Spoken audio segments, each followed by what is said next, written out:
Welcome, and thank you for standing by.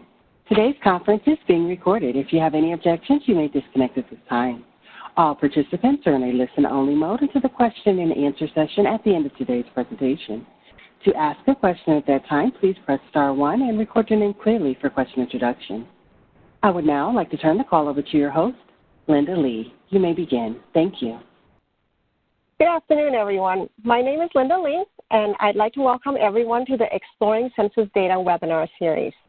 For anyone who may not be familiar with our format, the Exploring Census webinar series is a set of webinars presented on a monthly basis based on popular topics. The webinars are presented by subject matter experts with the opportunity for Q&A at the end of each session. Each webinar is recorded and posted on our site along with a PowerPoint and transcript for later reference. Today's webinar on transportation statistics is the first in our series for this year. This is our third installment of the series.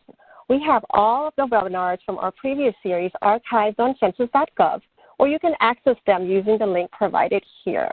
Hold on, the slide did not move. Okay, here we go. Sorry about that. Today's webinar will be presented by Ms. Barbara Zamora-Appel and Mr. Charles Gamble.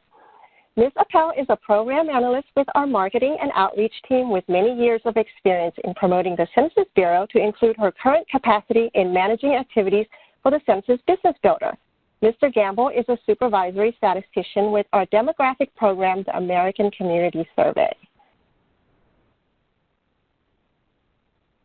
So our first objective for today is to provide you with information on the types of data that you can obtain related to transportation and warehousing sector, also known as codes 48 through 49 under the North American Industry Classification System. We will briefly touch on this in a moment. And knowing about the availability is nice. Accessing the data itself can sometimes be a challenge.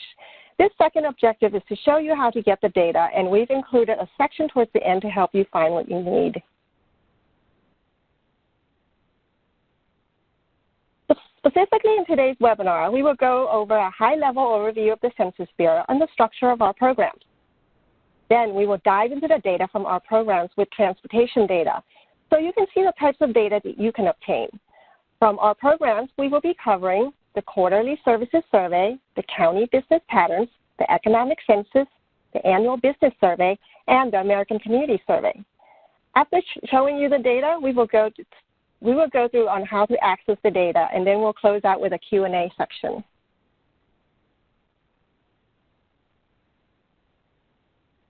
The Census Bureau is the federal government's largest statistical agency. We conduct over 130 surveys each year, with more of our well-known surveys listed here. Collecting data on the nation's people is the decennial census, which takes place every 10 years.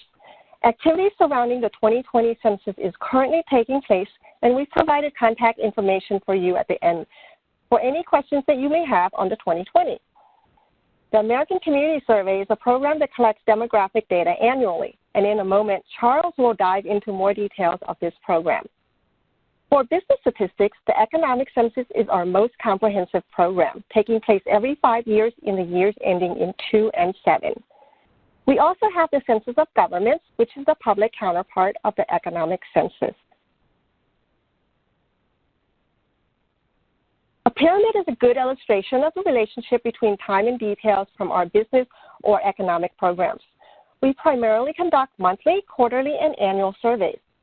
In looking at this pyramid, it's important to know that the more current the data, the less amount of details, with more details available from programs that are not as timely. With that being said, the Economic Census is a periodic survey that takes place every 5 years. It is illustrated here at the bottom of the pyramid because it is the most comprehensive program when you're looking for business data. And as you move up the pyramid to our annual programs, you'll find that you can use these statistics for analyzing trends. Finally, at the very top of the pyramid, from the monthly and quarterly programs is where you'll be able to obtain timely data. And before I turn the presentation over to our presenters, here are some key terms and items that is helpful for you to know when you use our data.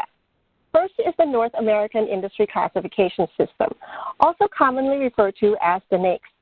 The NAICS is a system that we use to classify every business in the United States, and is the primary dimension of business employment data that you'll see today. Each physical business location is assigned its own 6-digit NAICS code based on the primary business activities at that location. Each individual business data are then turned into summary statistics we publish by industry and geography. At the end of the reference, in the reference section, we've included slides that illustrate the system. And if you'd like more information beyond the reference material, please visit our site, census.gov, where you can access additional materials. Next is the term establishment, as opposed to company or firm. Most of our employment data is collected and published on an establishment level. Collecting data this way allows us to provide the most accurate picture of business activity. For instance, if a company has both a manufacturing and retail locations in many states, separate data is captured for each location and not the company as a whole. If we didn't collect data this way, we would lose the accuracy and geography and industry details. Third, we collect data from both employer and non-employer establishments. Some programs only cover employer businesses while others cover both. Employer businesses are those that have at least one paid employee, while non-employer businesses have no paid employees. Depending on the industry you're looking at, the non-employer statistics could represent a big portion of the sector, so it's good to be aware of this distinction. Finally, we are bound by Title 13 and 26 to uphold and protect privacy. As a result, we're able to provide high-quality data because respondents are more likely to provide information knowing that their privacy will be protected. Well, now it's time for me to turn the webinar over to our first speaker, Barbara.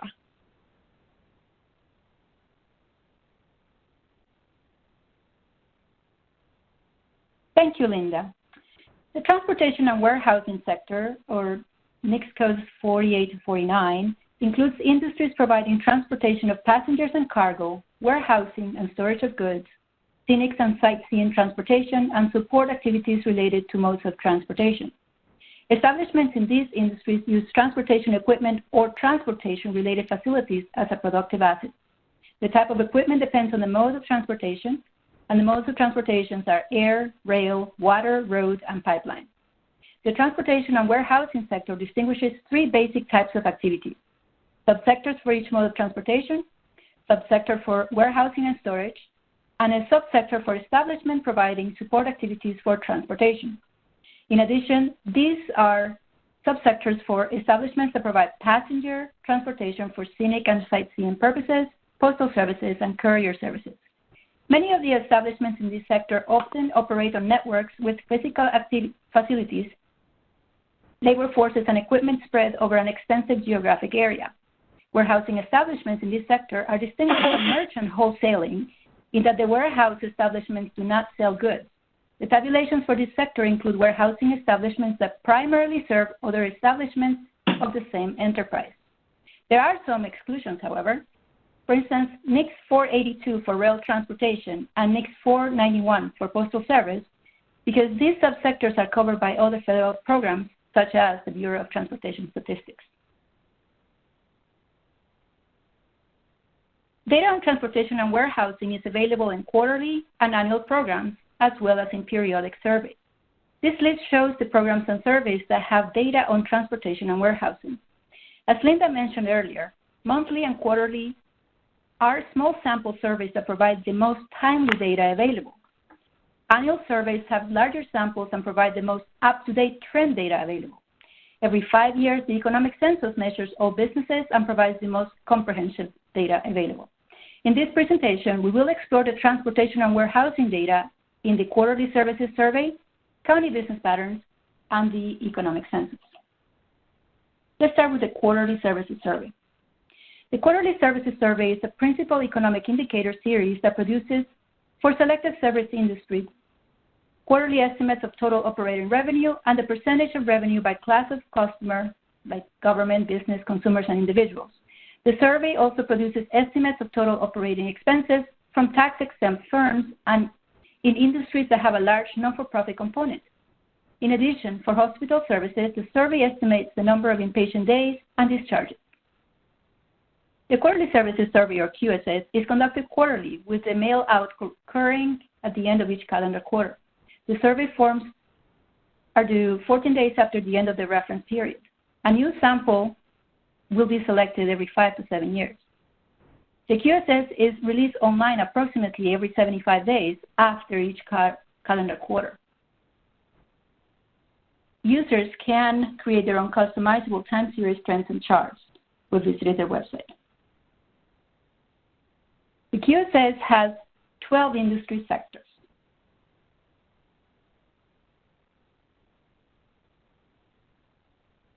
It provides national level estimates for the transportation and warehousing sector, 9 subsectors, 4 industry groups, and 1 detailed industry. Because the estimates in the report are based on a sample survey, they contain sampling error and non-sampling error. To account for this, we also include in the release a table of the estimated measures of sampling variability. The full quarterly services report contains everything found in the press release, but provides more depth for data users interested in more detail. In QSS, these are all of the NICS sectors that are also covered. Let's look at some charts. So in this chart, we can see that for NICS 48412, general freight trucking long distance, the data shows 4-quarter data tracks that tracks with annual totals. As I mentioned before, the data are subject for sampling and non-sampling error. On this slide, we're showing for NICS 481 or air transportation, the U.S. total in millions of dollars between 2010 and 2019 for seasonally adjusted total revenue. If looked at not seasonally adjusted data, we will see more dramatic swings across quarters. This is an example of a chart that users can create using their own customizable time series trends and charts that they can get from the Quarterly Services Survey website. This in particular shows the transit and ground passenger transportation for the U.S. between 2010 and 2019. Let's move on to the county business patterns. The County Business Patterns, or CBP, is an annual series that provides subnational economic data by industry. This series includes the number of establishments, employment during the week of March 12, first quarter payroll, and annual payroll. This data is useful for studying the economic activity of small areas, analyzing economic changes over time, and as a benchmark for other statistical series, surveys, and databases between economic censuses. Businesses use the data for analyzing market potential, measuring the effectiveness of sales on advertising programs, setting sales quotas, and developing budgets. Government agencies use this data for administration and planning. Data for establishments are presented by geographic area for NICS codes 2 through 6. Legal form of organization for U.S. state and state-only unemployment size classes. In this example, we can see for air transportation, NICS 481, number of establishments were 4,441, employment of 470,353, and an annual payroll of almost $40 billion. You can see that similar data for truck transportation and ground transportation, passenger ground transportation. The data reported are for activities occurring the reference year. CBP has been published annually since 1964. CBP statistics provide the only annual source for complete and consistent county-level data for U.S., Puerto Rico, and island area business establishments with industry detail. CBP statistics are also at the congressional district levels. CBP statistics are available approximately 16 months after each reference year. In addition, zip code business patterns data are available shortly after the release of CBP. The zip code business patterns include number of establishments, NICS, and industry. All of this data can be accessed by going to data.census.gov. We'll talk a little bit more about how to use data.census.gov later in the presentation.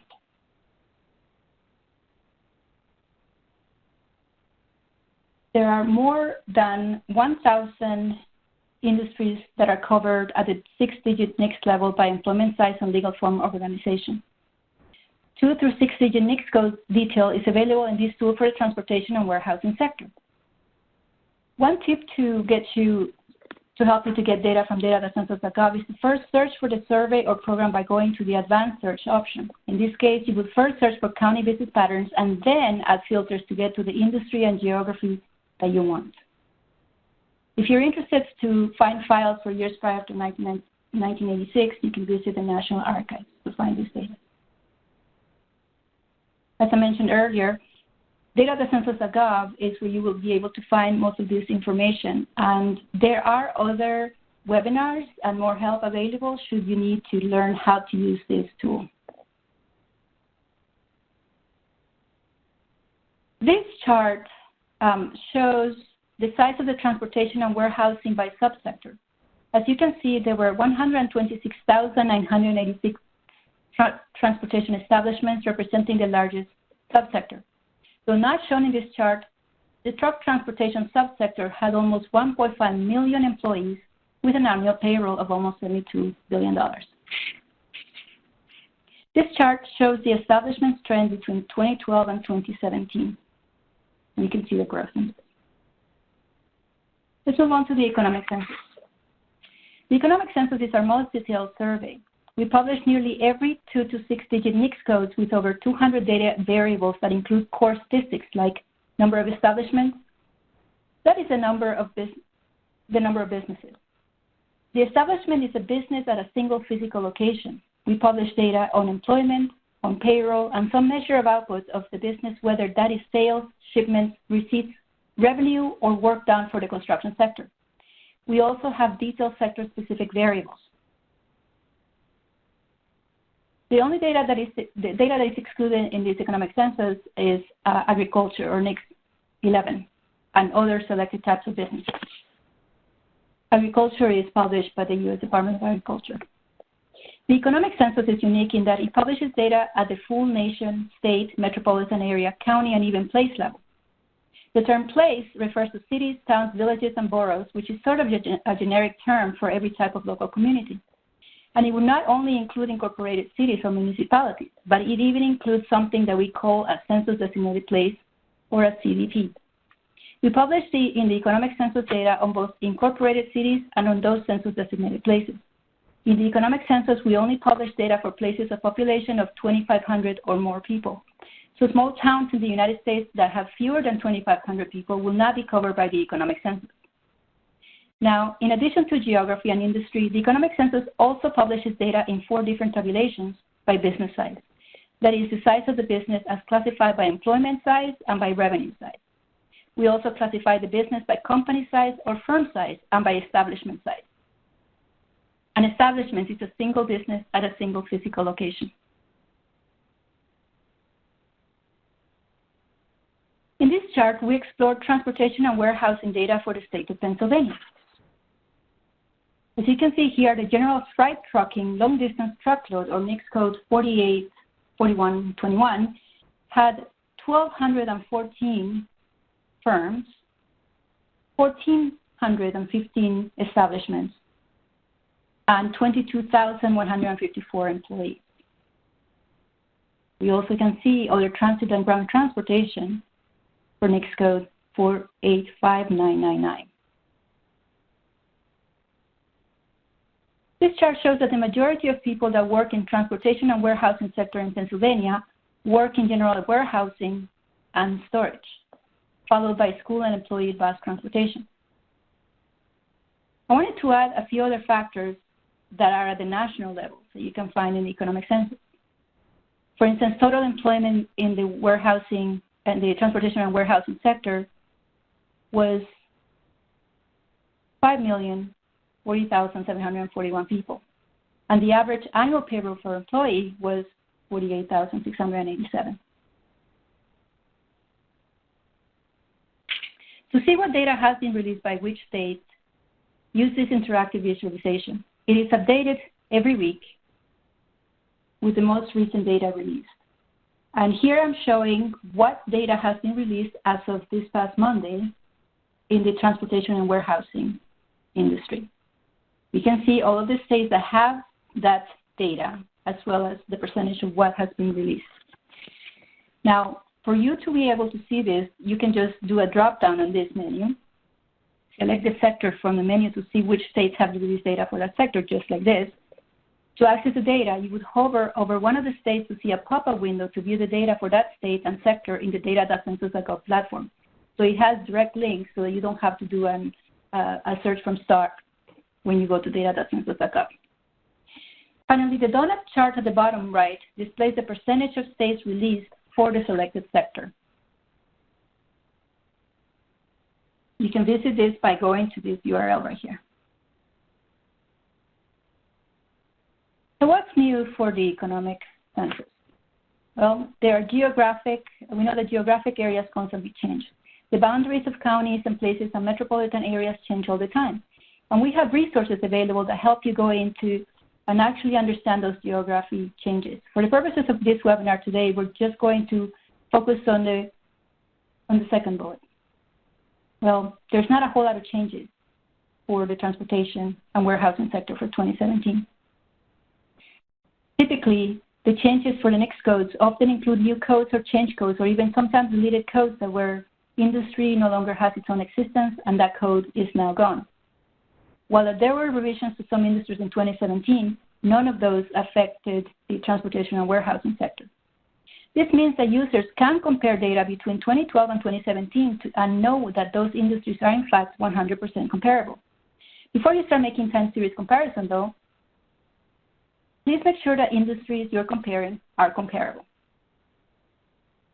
Another new thing for 2017 is the North American Product Classification System, or NAPS, which is the new classification system that we're using for all of our old product lines data.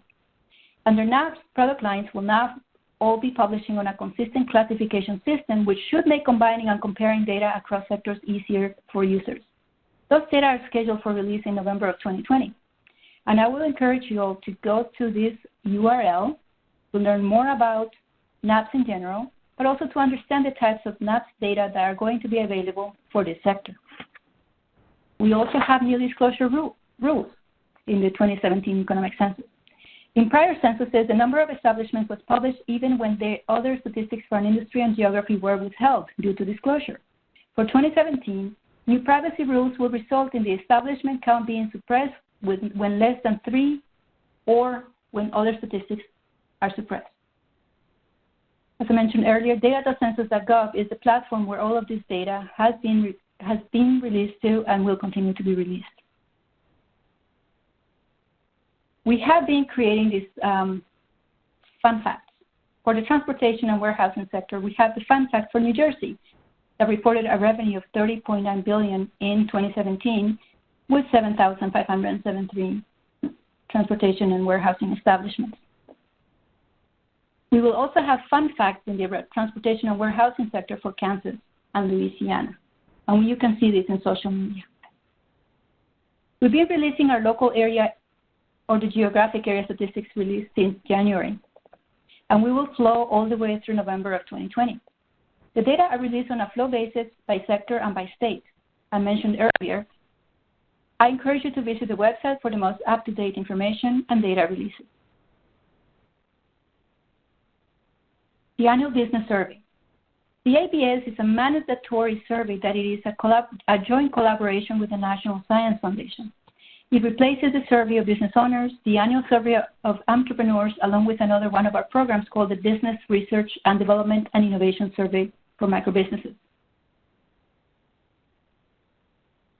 The annual business survey, also commonly referred as the ABS, will be available for the first time this spring. From the ABS, you can obtain business statistics of the businesses and business owners by sex, ethnicity, race, and veteran status. The ABS has a unique feature in which it has a module where new content is included each year. In a moment, we will see the details of some of these new content planned for the upcoming years. In addition to the demographics of the business owners, you will also be able to obtain data on research and development activities and costs for businesses with 1 to 9 employees. As mentioned earlier, new content is included each year. While this is true, there is a set of core content that is maintained for each survey each year. Other related items to know include it is conducted on a firm or enterprise basis as opposed to establishment level. It includes farm businesses, filing IRS employer tax forms, and it covers 20 NICS industries with some exclusions, and it excludes non-employer businesses. Here's a quick look at the type of data you can look forward to. As you can see, the core content includes data on business structure and owner statistics, characteristics. As you'll notice, research and development as well. As we compare from one year to the next, you can see that the module of new content varies. For instance, when the data is released this spring, we see that data on finance will be available. And the 2019 data includes statistics on automation technology, and the 2020 data collects data on globalization and so on. With that, I will transfer over to Chuck. Oh, sorry. The data can be found in the Census Business Builder. The Census Business Builder is one of our newer tools where you can see data from the various products and business programs that we have. It is used primarily by small business owners or existing business owners that want to expand. You can get, it's an easy-to-use tool available currently on census.gov. We have two versions, the Small Business Edition, as showcased here, and the Regional Analyst Edition. Both platforms are nearly identical with a few exceptions in that the Regional Analyst Edition, you are able to create a region that is comprised of a variety of geographies and easy to use. And with that, I'll transfer over to Charles on the American Community Survey. Thank you. Okay, good afternoon, everyone. As mentioned, my name is Charles Gamble, and I'll be speaking about the American Community Survey, or what is referred to as the ACS. So I plan to provide some brief background about the ACS to provide some understanding of the survey. I'll also provide a few quick examples of infographics that use estimates produced by ACS data, as well as some actual data stories of how ACS data has been used in local communities throughout our country. Then I'll provide examples of two data tools that will be helpful in retrieving data as it pertains to our topic of discussion, transportation. Starting off with the basics and foundation. So the ACS is the nation's most current, reliable, and accessible data source for local statistics on critical planning topics. The survey samples approximately 3.5 million addresses each year, and these data are collected continuously throughout the year to produce annual social, economic, housing, and demographic estimates. The data collected through ACS is used to distribute more than $675 billion of federal government spending each year. ACS estimates cover more than 40 topics, and I'll point out a few of these topics in the coming slide. Our estimates support more than 300 known federal uses and countless non-federal uses.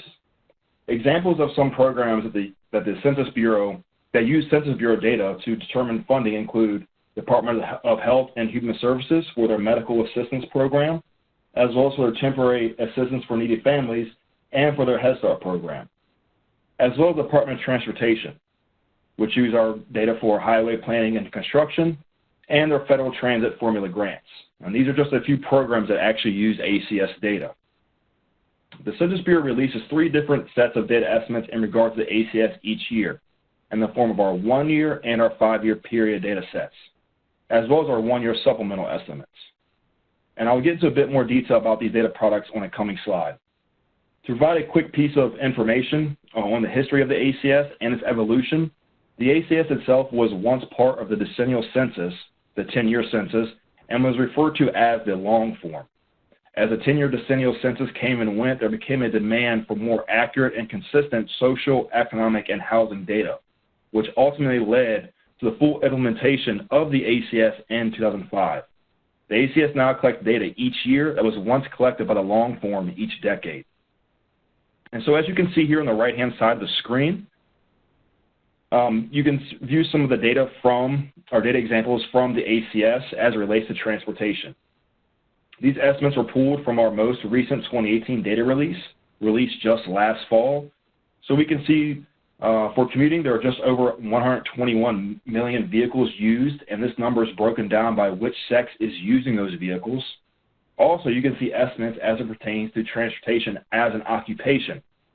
We can see there are about 4 million full-time employed people who have transportation occupations broken out by sex, as well as the median earnings in the past 12 months of the full-time employed in a transportation occupation, which is $43,251.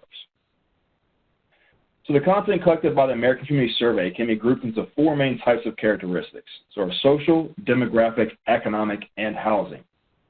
As you can see, there are many different topics under each category. Specifically transportation, the ACS does have topics including commuting, as well as industry and occupation, which can be seen under the economic characteristics.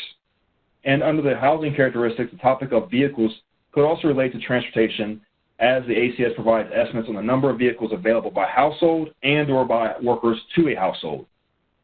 Unless otherwise stated, ACS data provides statistics at the household level instead of by employment location. However, I do want to point out that estimates on commuting, otherwise known as journey to work, looks at transportation to and from work or from a worker's home to the usual workplace. This is a good way of getting an understanding of a geography's estimated journey to work time. I also want to point out that the American Community Survey also collects basic demographic characteristics, such as sex, age, race, and Hispanic origin. Now, this is the same data that's actually collected in the decennial census. Collecting demographic characteristics allows the ACS to pair demographics with other topics in order to provide more detailed estimates for the public. The topics encompassed by the ACS are used to produce more than 1,000 tables for local communities, resulting in more than 11 billion estimates each year. So given the topics just covered, ACS data is used around the country to make important decisions to help our local communities. So on this slide, there are just two examples of how ACS data has been used to aid communities throughout our country, and both relate to our transportation topic today. So first is the commute shed reports from the Phoenix area. So Maricopa Association of Governments, the regional planning agency for the Phoenix metropolitan area, actually relies on ACS data to support decision-making for regional planning and economic growth.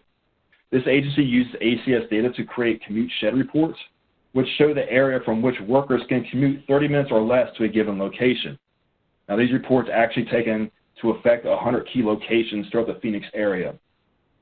So the ACS data, such as educational attainment, income, age, and occupation, is combined with regional employer data and provides a valuable tool to inform economic development opportunities and future growth plans. So one example of this is these commute shed reports can help upstarting or growing business understand good locations to set up shop so that their intended workers are within 30 minutes of that location. And another example of how ACS data is used is the Evacueer in New Orleans. So in the aftermath of Hurricane Katrina, organization Evacueer worked with the City of New Orleans Homeland Security and Emergency Preparedness Office to use ACS data to plan the location of 17 evacuation points throughout the city of New Orleans. So these evacuation points, called evacu spots, are designed to evacuate 40,000 people within a 36-hour period. And evacu spot locations are marked throughout the city of New Orleans with the statues shown in the image. Now, the ACS data was used to measure social vulnerability, and they looked at characteristics like public transportation, vehicles available, disability status, age, poverty status, and a few others. So understanding these social vulnerabilities and where they exist helped Evacueer know where critical locations were to provide the evacu spots. So these examples show how vital ACS data can be in making advancements in our communities. On my first slide, I mentioned the three sets of data estimates released by the ACS. So let me provide some quick information on those products. These products are released about 1 year after the data are collected. Therefore, data is always 1 year prior to the current calendar year. ACS 1-year estimates, which combine data collected over 12 months, are available for geographic areas with a population of 65,000 or more. So you think maybe your larger counties, states, and obviously your national data. We actually plan to release our 1-year estimates on September 17th. Our ACS 1-year supplemental estimates are a subset of detailed tables that are available for geographic areas with a population of 20,000 or more. Now, these are simplified versions of popular tables and provide the most current data for almost twice as many geographies compared to the standard 1-year release. And currently, we plan to release the supplemental estimates on October 15th. ACS 5-year estimates combine data collected over 60 months. and are available for geographic areas of all sizes, even providing data as granular for geographies known as census tracts or even block groups which make up census tracts. The 5-year estimates have a planned release date of December 10th. So basically, ACS data are available for geographic areas with a population of 20,000 or more in the form of both 1-year and 5-year estimates. Now, data for geographic areas with a population less than 20,000 are only available in the form of our 5-year estimates. We also release 1-year and 5-year public use microdata sample or PUMS files. Now, these are for users who want to create custom tables that are not pre-tabulated in data.census.gov, which I'll speak about soon. So visit the link on the slide to access our complete 2019 data release schedule. Let's now take a look at 2 data tools that provide ACS data. The first tool I actually want to show you is known as QuickFacts. So QuickFacts offers a quick, easy way to access facts about people, business, and geographies. Through QuickFacts, you can find statistics on states, counties, cities, and towns with populations of 5,000 or more. And you can compare up to 5 geographies at once. So this tool does provide facts on the transportation topic of today, although it's based on transportation as in mean travel times to work. Therefore, the average time a person can expect to travel to work in selected geographic areas. Start by going to QuickFacts at census.gov/QuickFacts, as shown at the bottom of the slide. In this example, I typed Kansas City into the search box, then chose the Kansas City, Missouri option and selected transportation from the Select a Fact drop-down menu. I can see that the mean travel time to work is 21.9 minutes in Kansas City, Missouri, compared to the mean of 26.6 for the entire U.S. Next, I click on the dashboard button in the upper right-hand corner and then Kansas City, Missouri. I can now see the table, map, and chart for my selected geography. The table shows an overview of statistics on different topics for my geography of Kansas City, Missouri. Whereas the map and chart features specifically show the mean travel time to work for different places in Missouri based on the fact I selected, which was transportation. So once again, QuickFacts can be a great tool if you want to find some overall facts about certain geographies, and this tool will allow you to compare data between different areas as well. The next one I want to cover is data.census.gov, and this is our new data dissemination platform. So for data.census.gov, I want to perform a live demonstration and show you how you can use the features of the system to perform a specific search for data on transportation as it pertains to occupation, as well as vehicles available by household, which is also related to our transportation topic today. So let me quickly switch over to my live demonstration.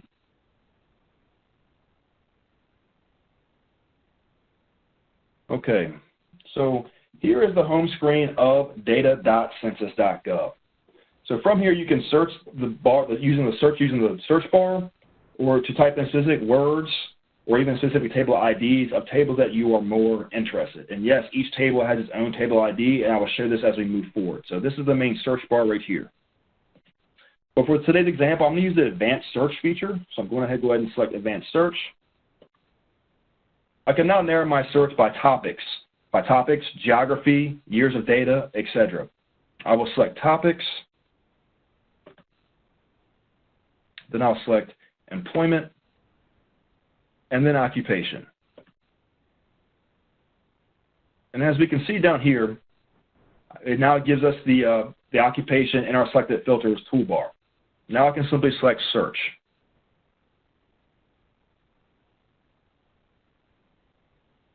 So now I can see actually a preview of usually 3 tables that are available in the full list of tables, but I can also see that there are actually 58 tables available. So I'm going to go ahead and click View All Tables.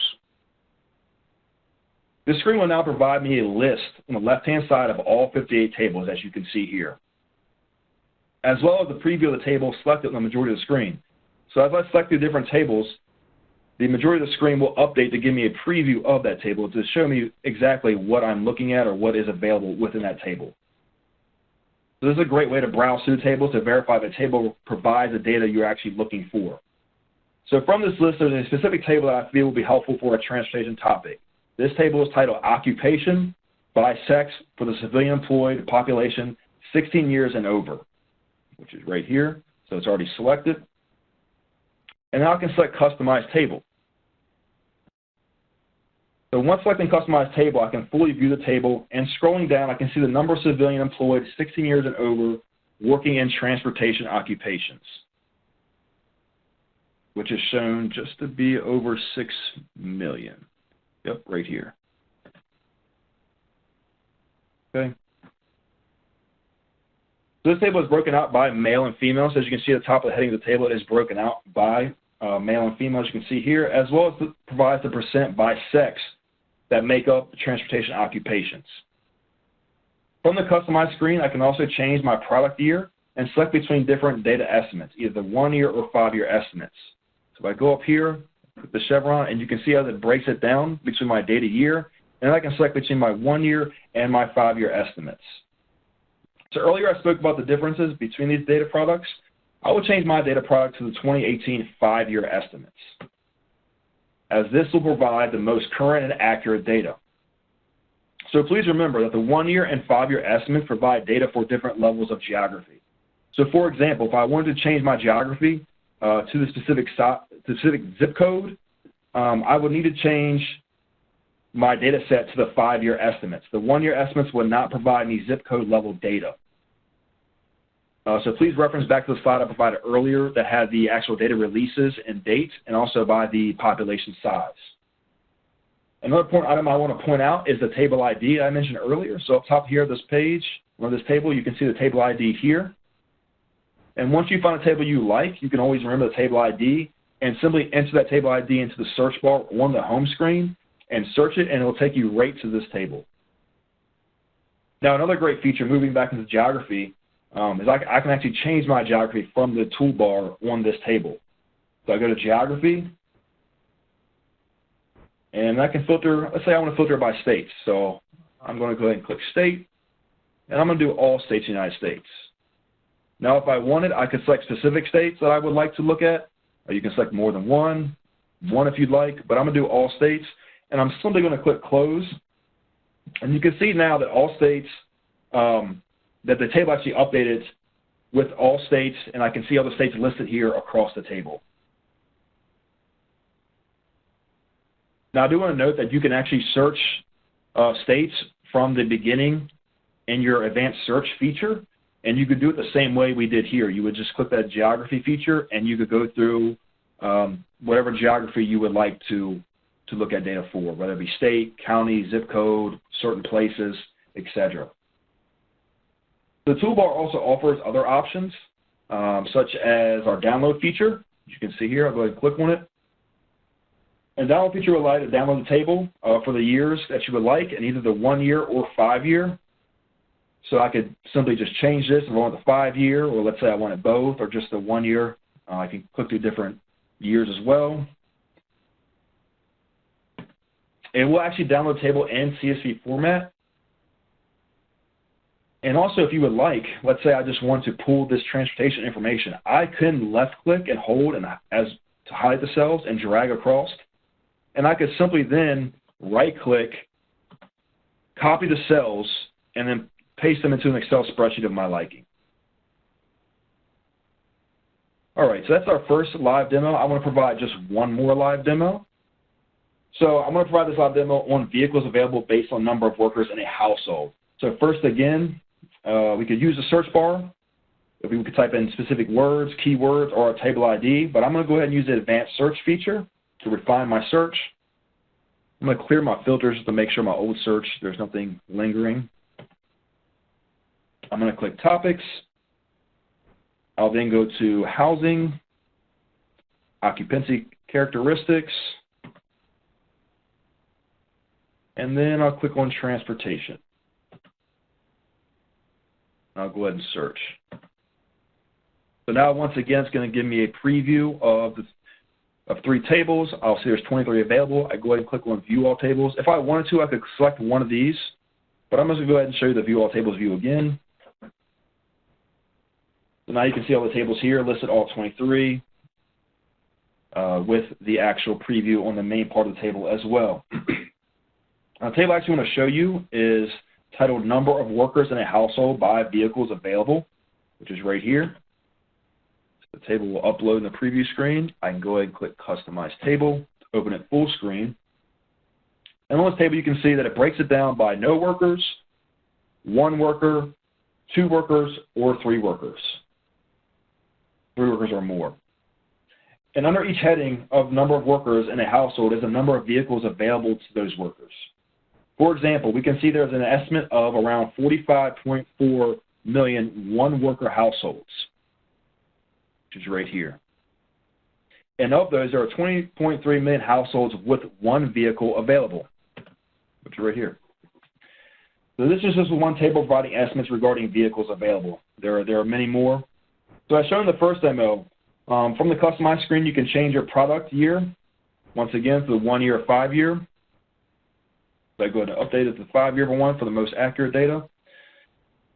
And also, again, I want to point at the table ID at the top of the table, which for this table is B08203. And this is also the table ID that we could type into the search bar on the home screen of data.census.gov to come to this table directly. Also, remember the tools at the top of the table. The geography tool will allow you to change the level of geography you're looking at. So once again, if I want to change this, I could go to geographies, and I could then change my geographies. I could do that again. And also just to point out, when you look up a table initially, if you don't pick a geography, the table automatically default to the national level. But, you know, once again, once you get to a table, you can specify and then begin to drill down into your geographies. So as stated before, there's also the download feature within the toolbar as well. And there's also many other options you could do within the customized feature. So hopefully this was helpful in providing some insight into data.census.gov and some of its features. I'm going to show you a few other tables that I feel may be useful in terms of our transportation topic. To save some time, I've already had these tables pulled up and want to share with you for your viewing. Feel free to take down table IDs. These tables will be helpful for you. So our first table is titled Sex by Occupation for the Civilian Employed Population 16 years and over. The table ID is B24010. This is a detail table as signified by the B in the table ID. Detail tables offer the most detailed estimates on all topics. As you can see, this table is divided between male and female. So I have my male portion right here, and if I scroll down, there will be a female portion of the table as well.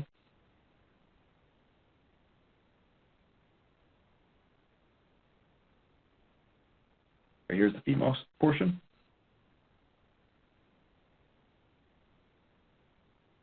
Okay, under each sex, it then breaks out by different occupations.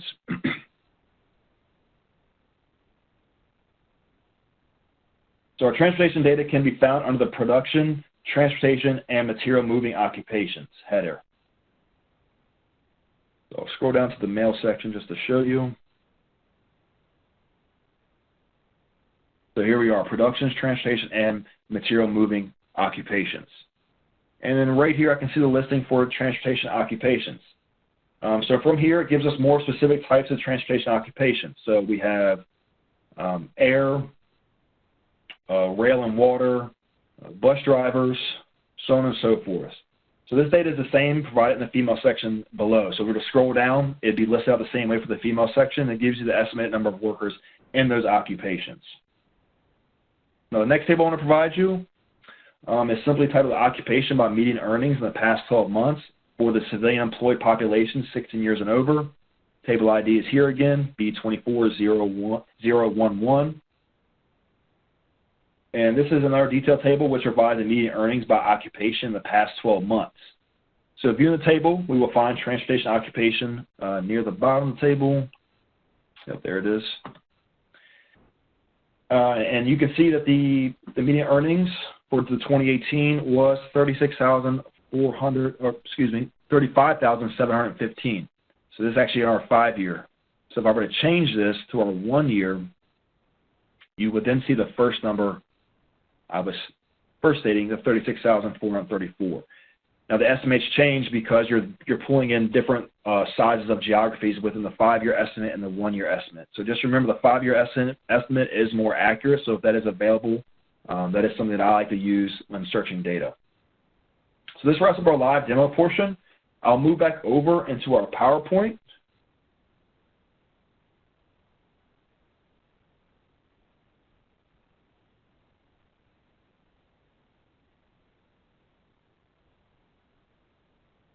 Okay, and as an FYI, the slide deck we publish after this webinar will provide the images of the advanced search walkthroughs and of the 2 tables I shared with you for your reference. These will be posted to our Census Academy website, and a Gov Delivery message will be sent out when the materials from today are available. Okay, so back to our PowerPoint. As an example of the estimates that are created from the collection of data through the ACS, I want to show you a few visualizations that we actually created.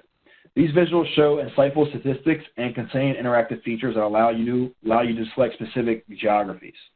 So, for example, what can you learn about counties from the American Community Survey? This visualization offers several different topics on the left-hand side. You can select the commuting to work topic, and the map will show commute times per U.S. county. You can also select a specific county and not only see the average travel time to work, but also the modes of transportation used commuting to work. Next, the average travel time to work in the U.S. by metro area. On this visualization, you can view the average travel time to work by metro area, as well as percentage of commuters using different types of transportation. So whether they drove alone, they may have carpooled, used public transportation, etc. And the top 10 metro areas by percentage of workers who commute by public transportation. So from this visualization, you can view the top 10 metro areas with the percentage of workers who use public transportation. Now, hovering over each bar will enlarge the specific percentage of workers who actually use public transportation. So these are just a few visualizations that are available on our ACS website. Visit the link at the bottom of the slide to view the full complement of infographics and visualizations designed using ACS data. Also, before we wrap up, I want to inform you of a group specifically for users of American Community Survey data, known simply as ACS Data Users Group. The purpose of the ACS Data Users Group is to improve the understanding of the value and utility of ACS data, as well as promote information sharing among data users about key ACS data issues and applications. The ACS Data Users Group includes a group of users, a users group website and online community, and almost 2,500 members. The website contains information such as previous conference presentations and archived webinars. This online community is a site where members can share messages, materials, announcements related to the ACS, and Census Bureau staff are also members of this program as well and are part of this group and share program updates on this website. Membership is free and open to all interested in the ACS data users. To learn more, go to acsdatacommunity.prb.org listed at the bottom of the slide. And one last thing before I turn it over for questions and answers. If you use ACS data, please stay in touch by telling us how you use the data. For example, have you or your company or organization used the ACS to make an important decision, I don't know, maybe help your community or even expand or start a business? If so, please let us know. Visit the link at the bottom of the slide to share your story and explore how data enthusiasts across the country are using ACS data in creative ways. By doing so, provides further support for the importance of the data we collect here at the Census Bureau and is a great way to further promote our data. I'll now turn the presentation back over to our host, Linda Lee, as we will move into our Q&A session of the webinar today. Thank you. Thank you, Barbara and Charles, for presenting our audience with information on transportation statistics available from the Census Bureau and how to access the data. Thank you, everyone, for your interest in our data and for attending today's webinar. Before we begin our Q&A, if you have questions regarding the 2020 decennial census, please use the contact information provided here. Also, there's information listed here for our data dissemination specialists. This is for anyone who may be interested in having a more hands-on in-person training. We have specialists assigned to your areas that will be able to provide this service. At this time, we have received quite a number of questions via the chat feature. And before we open up the phone lines, I would like to read a few questions for our presenters that came in via the chat. So the first question is,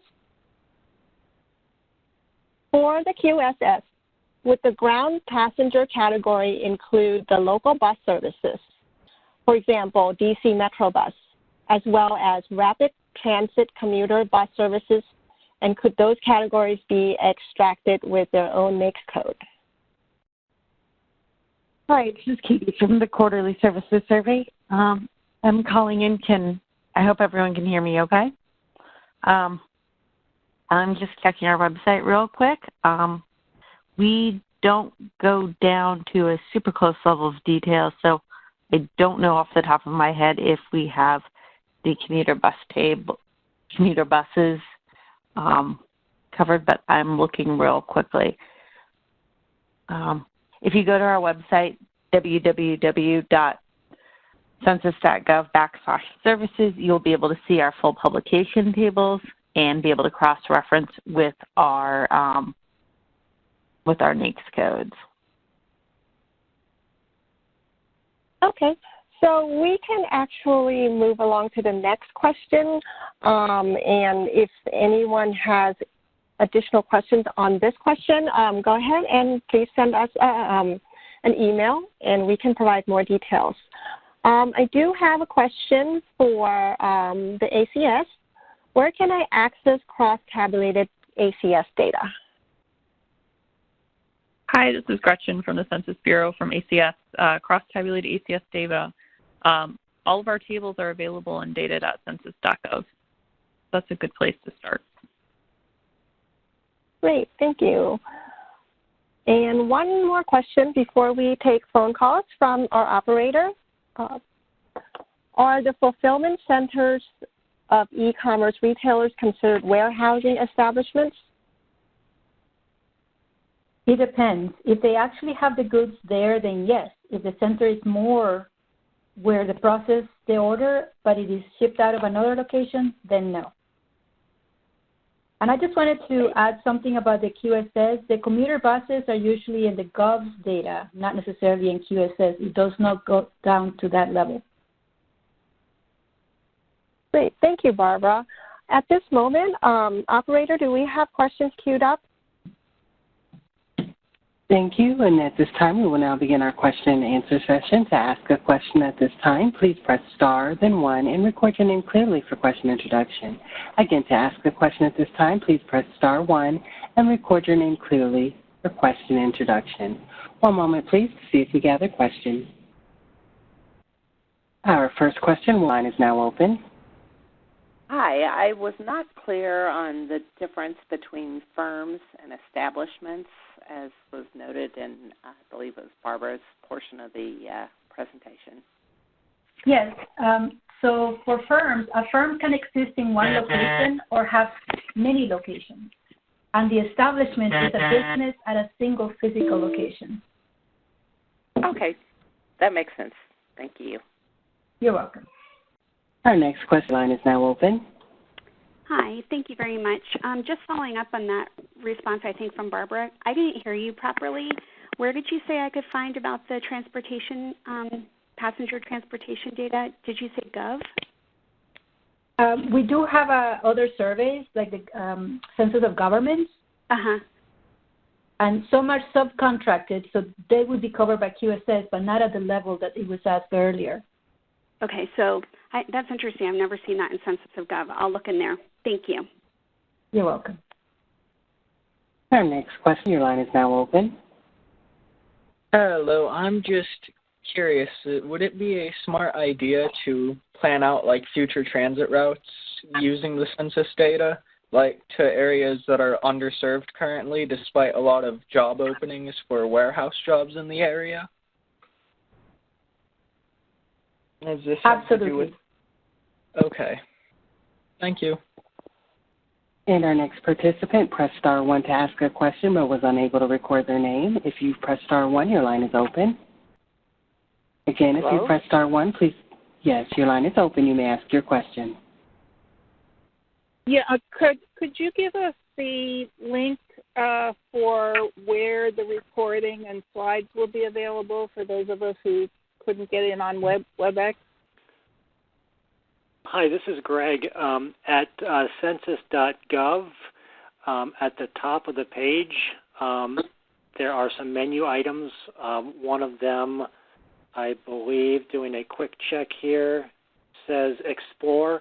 But the place you're looking for is Census Academy, and that's where we keep our recorded webinars as well as upcoming webinars. Thanks. Great, thank you. Our next participant also was not able to record their name, but if you have pressed star 1, your line is open. You may ask your question. Again, if you press star 1 to ask a question, your line is open. You may ask your question. Okay. I'm trying to get some time the fare of maritime fare and bus fare and also airfare living in Hawaii because transportation is really critical. Can I have some access to the data on fares, for example, fare or fees and containers and things like that, prices? Hi, this is Amy, and I work on the economic census. We don't actually collect data on fare prices. Okay. Thanks. You're welcome. Our next question, your line is open. Hello. I would like to find out if your data looks at minority females, specifically African American females that may be owners in the trucking industry. Would you have that type of information available? Hi, this is Aji from the Annual Business Survey. Those data are going to be available through the Annual Business Survey, which will have the first release on May 19th, and you should be able to obtain demographics data on that industry. So yes. Is there a particular table? So the data will be available on data.census.gov when the release takes place, and you'll be able to access the data that way. And we will be providing information when the release happens. And if you would like, you can contact us, by looking at the the Annual Business Survey's website to contact us, and we will let you know when the data is released. Thank you very much. And there was a recent America Count story that was written about women truckers that you can refer to. Would you repeat the story, the reference? Yes, it's an American Count story that you can find in census.gov. It's about women truckers. Okay, thank you. You're welcome. Our next participant also pressed star 1 to ask a question but was unable to record their name. If you've pressed star 1 to ask a question, your line is open. Your line is open if you've pressed star 1. You may ask your question. And I'm interested in the economic census in regard to the air transportation, which is always difficult because it combines many different types of air transportation. I always thought that it was based on airline data that was filed through Form 41. Is that true? And also, how do you associate the economic activity of passenger airlines with geographical areas, as the fares are usually collected at a single headquarters? Hi, this is Amy with the Economic Census. Actually, we get revenue based on different locations. It's not as headquarter specific as you might think. So it's based on where fare is bought as opposed to where the where originate.